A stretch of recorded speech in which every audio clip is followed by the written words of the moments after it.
A gente fala que nutrição, atividade física e sono fazem parte de uma tríade que dá um suporte para a gente poder viver mais e viver melhor.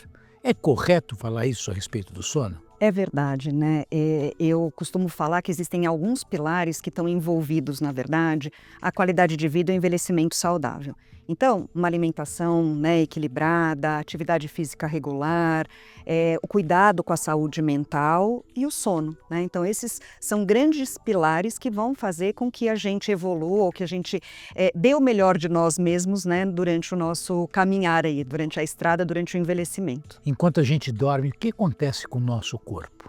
Olha que legal, né? Não é por acaso que nós dormimos um terço das nossas vidas, né? Então, durante o sono acontecem assim várias coisas, né? Enfim, então eu vou tentar citar as mais importantes. Primeiro, sobre a recuperação muscular, por exemplo. Nós sabemos que o hormônio de crescimento, o GH, é secretado durante a noite, durante o sono profundo, o sono de ondas lentas, que vai ajudar as nossas crianças, por exemplo, a crescerem.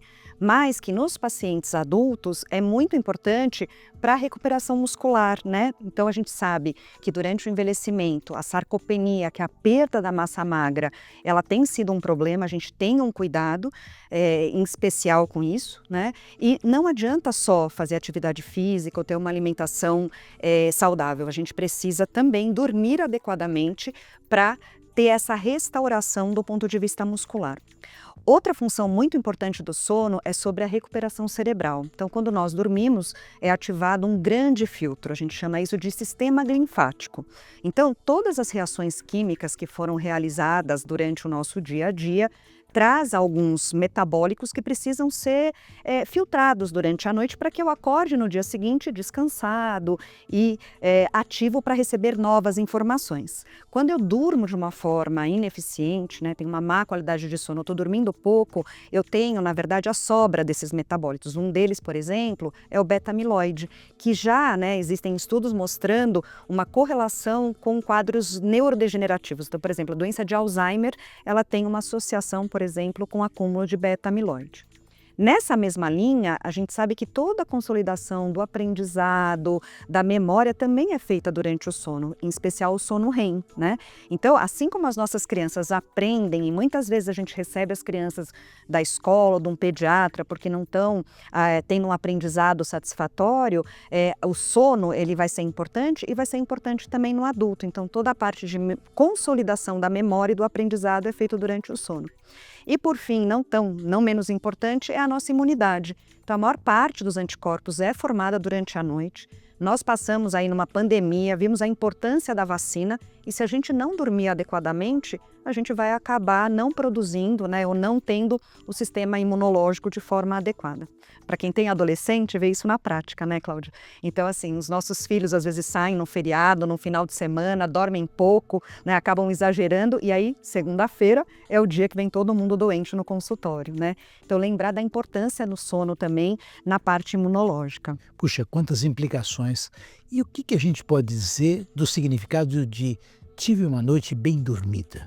Ótimo também, né? Porque existem algumas particularidades que são do próprio envelhecimento, né? Então, assim, via de regra, eu preciso dormir um número de horas adequado para minha faixa etária e preciso conseguir passar por todos os estágios do sono que vão dar a sensação de sono reparador, tá certo? Só que isso vai mudando com a idade, né? Então, a necessidade de sono em número de horas, ela vai diminuindo conforme a gente vai envelhecendo. Então, se a gente olhar um bebezinho, ele vai precisar de 16 horas de sono. Uma criança pequena vai ficar ali entre 12 e 14 horas de sono. Um adolescente vai precisar, em média, 9 horas de sono. E um adulto, como nós, vai precisar, em média, de 7 a 9 horas de sono. Hoje, os estudos eles já mostram que pacientes, pessoas que dormem menos do que 6 horas por noite, salvo raras exceções que são pequenos dormidores, vão ter um aumento do risco para doença cardiovascular, para doença metabólica. Então, dormir pouco não é um bom negócio. Esse é um ponto.